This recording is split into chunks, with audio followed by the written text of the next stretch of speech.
Սիրելիս, այսօր Հիսուսի մասին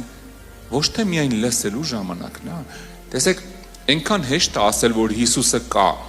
Գիտեք ինչն է հետաքրքիր։ Մենակ կայով չի անցնում։ Պիտի համել լինի կարող է։ Ինքը կարող է, ի վիճակի է, ինքը ունի այդ հնարավորությունը։ Մարդը չի ուզում լսի, ուզում է տենա, որ այդ ում մասին դու ասում ես իր կյանքում անձնական փրկիչ է, անձնական բժիշկ, անձնական հարց լուծող է։ Երբ որ մարդը լսում է, տեսնում է դա, էլ ոչ մեկ իրան չի կարող Հիսուսից խլի։ Մասսայական բժշկություններ ու ազատագրումներ էին գնում։ Տեսնում էին, թե ոնց են մարդիկ անդամալույսները բժշկվում։ Պատկերացրու, այդ մարդկանց, էլ որ ծեծեսել Հիսուսից հեռու չեն գնա, իր աչքով տեսել Աստված ինչ է անում։ Եթե Աստված գալիս է մարդուն ազատագրում է, ով է մարդը, որ կանգնացնի։ Եթե Աստված գալիս է մարդուն բժշկում է, ով եմ ես, որ կանգնացնեմ։ Բա ոնց արթնություն լինի, ոնց մարդիկ միաբան լսեն քո ասածը, եթե չտենան Տիրոջ հրաշքը։